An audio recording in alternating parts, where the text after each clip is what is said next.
Have you ever felt like your mind is full, yet your life feels empty? You plan, you dream, you chase, but somehow nothing moves forward. You start with excitement, but end in exhaustion. And no matter how hard you try, your focus slips through your fingers like sand. Maybe it's not your motivation that's broken. Maybe it's your direction.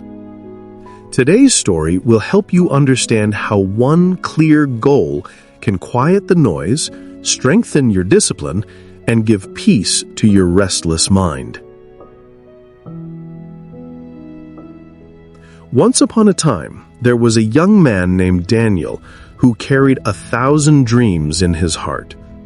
He wanted to succeed, to build a business, to travel, to learn, to do everything at once. His notebooks were filled with goals: start a company, get fit, learn another language, read 50 books, writing a book. He was always planning, always busy, always tired. Every morning he woke up determined to change his life, but by evening his energy was gone. He would spend hours scrolling through social media, watching videos about productivity, telling himself he'd start tomorrow. He would start one thing, lose motivation, jump to another, just to end each day with a quiet sense of failure. A week would pass, then a month, then a year, and nothing really changed.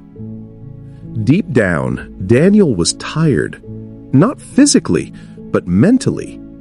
He wasn't lazy, he was overwhelmed. Every time he failed to follow through, he blamed his lack of discipline. One evening, sitting in a cafe, Daniel noticed an old man sketching in a worn-out notebook. The man seemed calm, focused, almost untouched by the noise around him. Daniel, curious and restless, asked, "Sir, how do you stay so focused? I try so many things, but I never stick to any." The old man smiled. "Maybe you're not lost because of a lack of focus," he said. "Maybe you're lost because you haven't decided where to focus." The old man introduced himself as Mr. Hale, a retired architect. He invited Daniel to walk with him through the nearby park. As they walked, Daniel poured out his frustrations. He talked about starting new projects and quitting halfway, about how he constantly compared himself to people online, people who seemed to have it all figured out. He said, "I read books, I take notes, I make plans, but every time I fail, I start over with something new. It's exhausting." Mr. Hale listened quietly, then asked, "What do you really want, Daniel? If you could only achieve one thing this year, what would it be?" Daniel hesitated. I want to be successful." Mr. Hale smiled. "That's a word people use when they don't know what they want.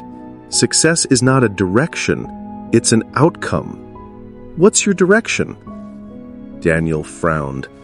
"Maybe I want freedom, to work for myself." "That's closer," Mr. Hale said. "But freedom isn't earned by doing everything. It's earned by mastering something. Right now, your mind is like a room filled with noise. Every idea, every distraction, every comparison echoes in it. You can't hear your true voice because you never sit long enough to listen." They sat on a bench. The park was quiet, except for the sound of birds and wind moving through the leaves. Mr. Hale continued, "Discipline isn't about doing more. It's about focusing on what truly matters. You think you lack motivation, but what you lack is clarity. A confused mind cannot be disciplined." Those words stung. Daniel realized how much of his life had been built on distraction, chasing short bursts of excitement, mistaking movement for progress. Every failure wasn't because he wasn't trying hard enough, it was because he was trying everything at once. That night, he went home, sat in silence, and wrote a single line in his journal. My single goal: build my own business. For the first time, the words felt heavy, but right. The next morning, Daniel made a new rule. Every choice must lead him closer to his goal. He stopped multitasking. He quit unnecessary projects. He deleted half of the apps on his phone. He decided to wake up early, not to check his phone, but to plan his day around his business idea. For the first time, his mind felt quiet. The noise was gone, replaced with a calm sense of direction. He began to read books related to entrepreneurship, take notes, and act immediately on what he learned. At first, progress was slow. He doubted himself many times, but he kept hearing Mr. Hale's words echoing in his mind. Discipline isn't about doing more, it's about focusing on what truly matters. Months passed. Daniel's small online business began to take shape. He faced setbacks, technical issues, financial stress, rejection from clients.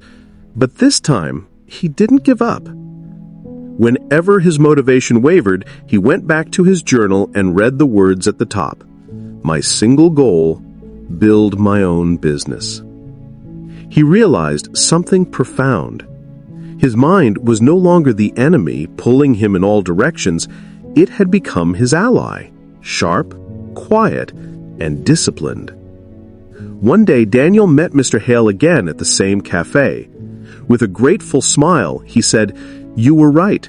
The moment I chose one goal, everything fell into place." Mr. Hale nodded. The mind is like sunlight. When scattered, it warms, but when focused, it burns through steel. Daniel finally understood. Clarity is the foundation of discipline, and discipline is the bridge to success. In the end, Daniel's story isn't just about business or success. It's about learning that focus is freedom. When you stop trying to do everything, you finally have the strength to do something truly meaningful. So, if your mind feels restless, ask yourself, what do I really want? Write it down, commit to it, and watch how a single clear goal can change everything. Your focus, your peace, your life. Because when your mind finally knows where it's going, discipline follows naturally.